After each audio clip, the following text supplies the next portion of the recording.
Ciao everyone. Today we're going to analyze how to use Izotope RX in order for you to enhance the immersive audio storytelling of a film. We're going to learn how to use this powerful machine in order for you to create discrete audio events that would allow us to use the surround panning in order for us to immerse the listener within what happens on screen.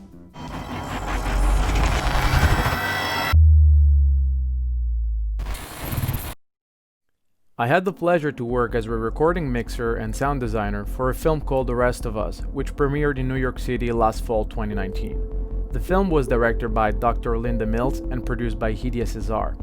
After watching this movie, I had to lay down a strategy in order to enhance the power of the story that was being told by the actors in this movie. Now, my goal was to enhance the story and the narrative of this film through sound. I wanted to immerse the viewer in the story. Now, I wanted to get, first of all, enough separation from all the sonic elements of the film in order to imprint a little bit more dynamic over the surround field. Now what I'm going to do is start analyzing different scenes of the movie, letting you understand how we're going to use Izotope RX in order to create discrete pannable audio that we can use in order to enhance the picture out of the single source. Now that we're back into Pro Tools, we're going to go ahead and analyze two very different scenes. One is an indoor and the other one is an outdoor scene. Now, what I want to try to do is to isolate the production dialogues from the production sound effects using Izotope RX, and I'm going to use it as a storytelling designing tool. Now, in this first scene, we have two of our main actors, Amanda DeBrox playing Amy Robertson, and Angela Sclafani playing the roles of Madison, or Maddie. As you can see here, I have few production dialogues. I'm going to go ahead and hide for 1 second my video. What I want to do right now is, since I already have my dialogue templates laid down here, I want to bring to each corresponding dialogue track the best takes out of the production dialogues. Now, first and foremost, I'm going to go ahead and just take a look at the scene. So Command 9 to bring up the video. And I'm gonna go ahead and play all the microphones. So this might not be the optimal and ideal state, but I just want to get a sense and give you a sense of what the scene is like. So I'm gonna go ahead and just select the scene, solo all the microphones, full size, and I'm gonna go ahead and play the scene for a minute. She was worried about a test, and I said I would give her my notes. I don't know my password. Stupid fucking password. What the fuck is my password? I have to change it every day. It is so stupid. Why can't I memorize my password? Hey, it's okay. I can't. I don't know my password. I said I didn't want to go to school. I just want to go home. I don't want to be here. I said that I didn't want to be here. I don't know why I'm here. All right. You got a sense of the scene. I'm gonna actually make this video half size and hide it for a second. So the first thing I'm gonna do is to analyze these first 3 tracks. Now there is a faster way to move across tracks. You have to make sure these 2 options over here, link timeline and edit selection, and link track and edit selections, are on. So right now what we could do is to use P and semicolon to move up and down our selection, and then since the edit selection and track are both linked together, now by pressing Shift S I can solo up my interest track. Now right now I can go down, as you can see. So as you can see, by pressing the letter P, I'm going to move my selection up, and semicolon to move my selection down. Once you have identified and targeted the track, Shift S to solo up the track. So I'm going to go ahead right now and checkerboard my dialogues. Checkerboarding means, as I explained before, put to the corresponding dialogue track each single part of the dialogues that have been given to me from the production dialogue. So I'm going to go ahead and toggle between lavalier microphones and spot microphones and boom microphone in order for me to find the best sonic elements that I want to then later on work furthermore with RX. So I'm gonna go ahead and bring up my video just to have some visual reference. And I'm gonna go ahead and double click on this first track, Shift S to solo it, and then I'm gonna toggle fast across all the takes to then choose and spot the right take. She was worried about a test, and I said I would give her my notes. She was worried about a test, and I said I would give her my notes. She was worried about a test, and I said I would give her my notes. All right, I'm going to go ahead and select only this. She was worried about a test, and she was worried about a test, and she was worried about a test, and she was worried about a test, and she was worried about a test, and she was worried about a test, and she was worried about a test, and... All right, I definitely like this track more than the other two. So what I'm going to do is two options. You could either cut X, semicolon, and paste, and this is our first dialogue. Or, if you want, I'm going to move this video on the side. Over here, under the edit tools, you have different modes, and some of them, they have secret or hidden functions, such as the grabber tool. Now, my grabber tool is into separation mode. This means that as soon as I grab a selection, the grabber tool will separate that selection. Now, an extra trick, if you hold down Control and grab that selection, right now Control will prevent you to move the selection left and right and maintaining the exact time constant within the session. So as you can see, this is a very fast way to do things. So once you have found his spot or the dialogue spot, you just let it go, and there it is. I'm going to do the exact same thing with the second part of the dialogues. I'm actually going to zoom in a little bit more within our WAV file. So to zoom the actual WAV file is Option Command left or right square bracket to zoom in a little bit more. Okay, here we have it. I said I would give her my notes. I said I would give her my notes. I said I would give...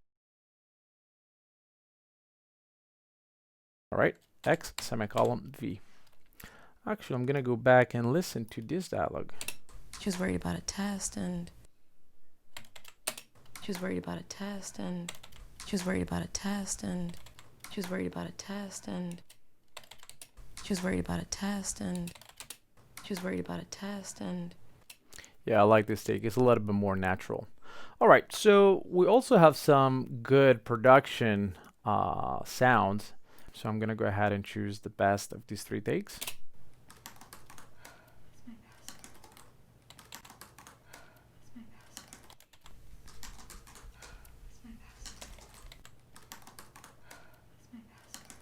All right, I like the first one. So grabber tool with F8, Control, grab, and move down. And what I'll do is placing our production effects down here where I have my production effects dialog. So in other words, I'm assembling everything into my dialogues or production effects template. All right, I guess we have a little bit more here.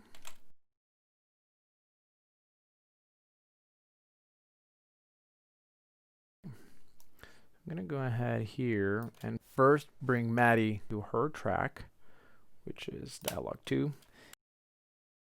I'm using Control up and down arrow in order to resize my track down here.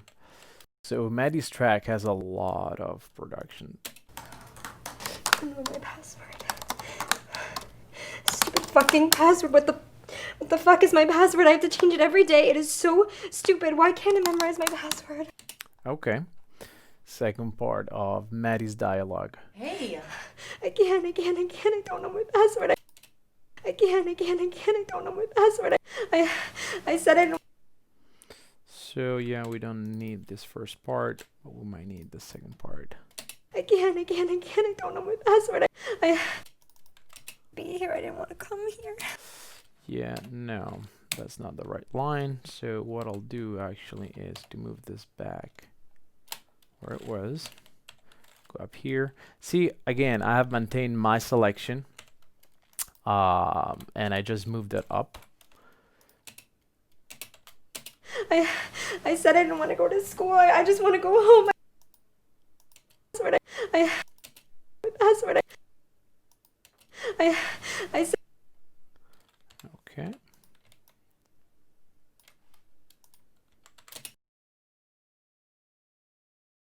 So the first thing that I want to do is to color code a little bit my tracks within the same color. So right now we have checkerboarded our dialogue, and what I want to do right now is just play a little bit of this without the music for now, just to let you hear what we have accomplished so far. And I want you to really focus on all the sound elements that are part of this scene. She was worried about a test, and I said I would give her my notes. I don't know my password. Stupid fucking password. What the fuck is my password? I have to change it every day. It is so stupid. Why can't I memorize my password? It's okay. I don't know my password. I said I didn't want to go to school. I just want to go home. I don't want to be here. I said that I didn't want to be here. I don't know why I'm here. So as you could hear right now, though we have grabbed the best take out of each single microphone, or the best performance, now we have a lot of problems because we kept hearing a lot of static noise, a lot of interferences. The dialogues keep jumping between different takes, and yes, we could solve a little bit of that with fades, but we have a lot of room tone that distract us, and especially in this part over here where Maddie is typing and talking at the same time. What I want to do is being able to have all three discrete pannable elements, which is Mandy's dialogues, Amy's dialogues, and the keyboard typing. So what I want to do right now is import everything into RX, not only to restore and clean the audio as best as I can, but also to kind of like extract from one track 3 different discrete channels. Over here we have our scene. She was worried about a test, and she was worried about a test, and so let's go to the actually most problematic part over here. So I'm gonna solo up this track. I don't know my password. Stupid fucking password. What the fuck is my password? I have to change it every day. It is so stupid. Why can't I memorize my password? So what I want to try to do here is kind of like to discern the keyboard typing and her dialogues, so that I could have discrete channels that I could pan through my array of speakers, or in this case just use my stereo panning, as this is not one of those action movies that will require an insane amount of panning within my surround. So what I'll do is first create a new playlist just in case I will mess up, and the way you do this is Control Command \. This will prompt this new dialog box, which creates an exact copy of the track I have over here. And I will just move back to my main track. That's just my plan B. Then you want to go on Audio Suite, RX7, and what I'll do is use Izotope RX7 Connect. What this will do is kind of like create an internal bridge between Pro Tools and RX. This would allow me to work a little bit in greater details with the audio portion that I need to repair. So what I'll do right now is send this file to repair, send, and RX should open up promptly. All right, here we have it. Now, again, you could decide to display only the waveform view or the spectrogram view. Now, what I want to do first is to kind of like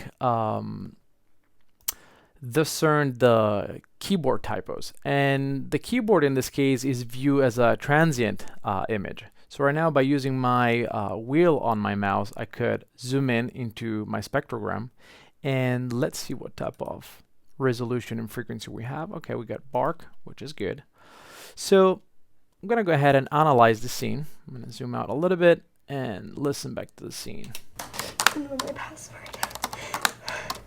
Stupid fucking password. What the fuck is my password? I have to change it every day. It is so stupid. Why can't I memorize my password? I don't know my password. So the first thing I want to do is press T in order to engage my time tool. And again, time is displayed on the x-axis, frequencies are displayed on the vertical y-axis. So what I can do right now is, first of all, remove a little bit of that very annoying room tone, which likely enough we have been given a little bit of the space here. So what I'll do is start using my spectral denoise, And I'm going to have this module learning the profile of the room or of our noise. Select my entire clip and render this. Okay, let's see what we got.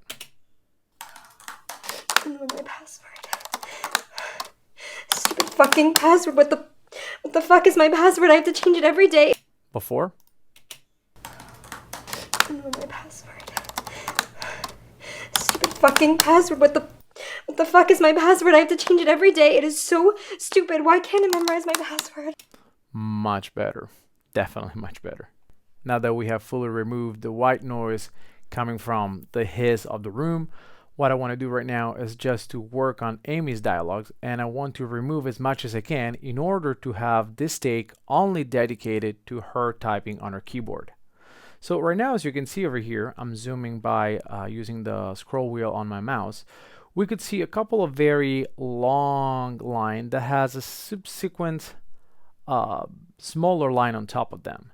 Now this is most likely Amy's dialogue. Now generally physics related topic, every time we're talking about a sound has a fundamental frequency which gives the note of that specific sound, and then that sound, that fundamental frequency, is followed by a set of harmonic, which are multiple of the fundamental, and overtones and partials, which are not multiple of the fundamentals but yet related to this specific tone. Now the combination of harmonics and partials and overtones generates what is known as a timbre. What I could do right now is start analyzing Amy's vocals, and to do this, let's see if I change my frequency scale to mel, if I have a better resolution. No, I don't, so I'm gonna move back to bark. So right now here is part of Amy's vocals. And what I'll do, I'm gonna select one of my tools over here. I'm gonna press the letter B to activate my brush. And as you can see, the brush is identified by this circle down here. In order for you to change the size of the brush, you're gonna click and hold on top of the brush with your mouse, and you can resize the brush. Now what I'll do with my brush is selecting, or trying to select as much as I can, Amy's fundamental frequency.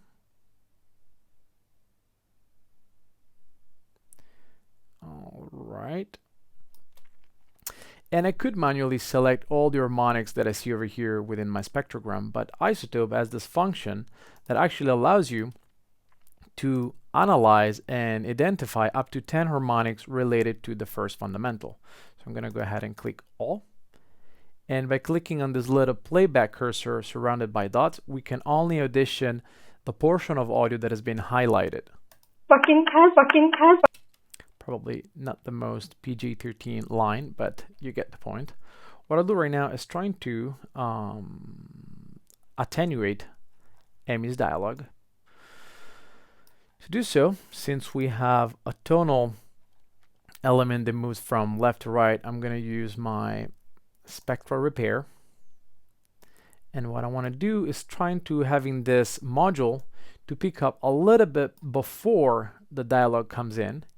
And to do so, I'm gonna expand a little bit more my surrounding region length, and what this will do will pretty much interpolate whatever comes before the tonal event or before this sound, which in this case is Amy's dialogue, and attenuate this of a certain amount of decibel. I'm gonna using a strength of, let's say, 4, and I will compare so I could hear and preview the before and after. Before, Fucking pass. after. We'll still have a little bit, so I'm gonna just render this one and render this twice. Let's see what we got. What the fuck is my pass? All right, we'll still have a little bit to do, so I'm gonna go again ahead and pick up my brush. All right, let's just repair this for a second. And as you can see, her dialogue has been heavily attenuated. Now, those are just few ways of doing this, But since our goal here, our primarily goal here is to retain only the transient given from her typing, what I could do, it's even faster perhaps, I could select my gain module, and over here you can see something called instant process. Now the instant process right now is set up to the last module I've used, which is my gain process. So if I press I, every time I will circle a specific region and let go, this will act as if I've rendered actively the specific module I have in the attention mode. Now right now I'm going to move to the beginning of the session. I'm going to zoom in a little bit. Okay, let's see what we got here. Oops.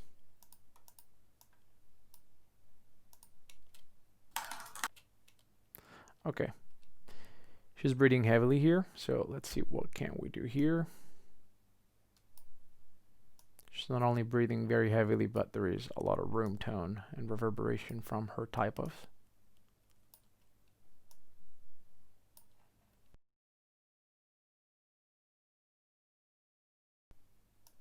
And again, having activated the instant process, I don't have to all the time go back and click on the render button. So let's see what we got over here.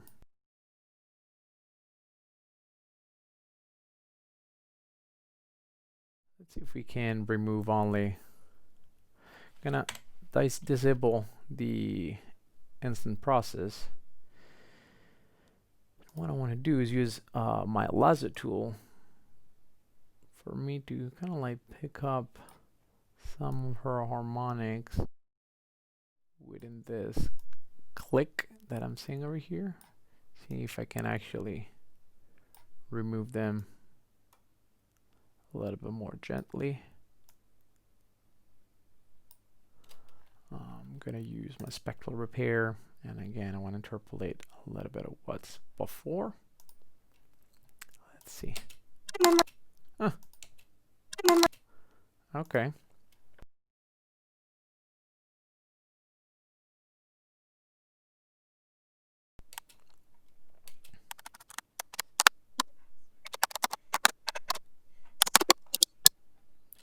I'm going to try to do something a little bit more drastic. I'm going to press F to activate my frequency tool and kind of like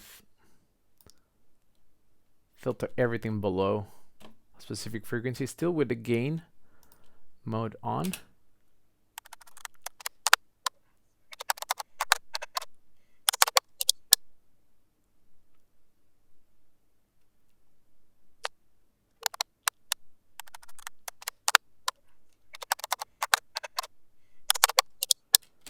Okay, I'm starting to like where it's going. The final touch is, let's see if with the deconstruct I can isolate even more the transient content of this performance and reducing as much as I can the tonal gain, in other words, everything that is left from her dialogue. Let's see.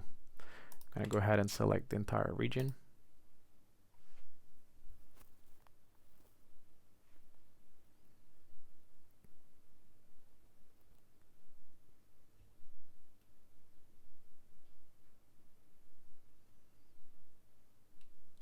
And let's hear it.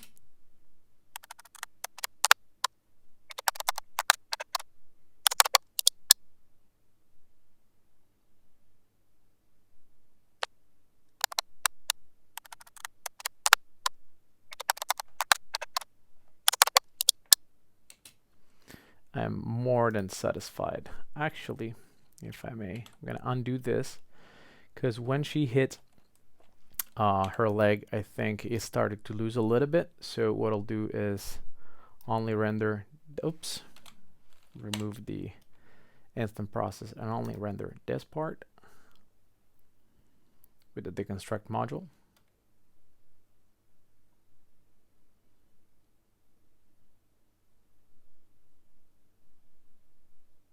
And from that point onward.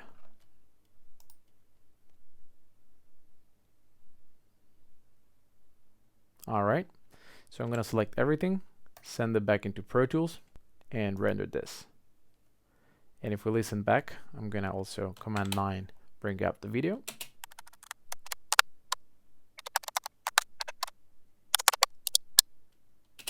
Alright, so the last thing I want to do is to use my grabber tool, F8, hold down Control, and move this onto my production effects. Now what I'll do is to go back into my original playlist, copy that, move back to the main playlist, and paste this, because the next step we have to do is to isolate Maddie's vocals from the keyboard sound.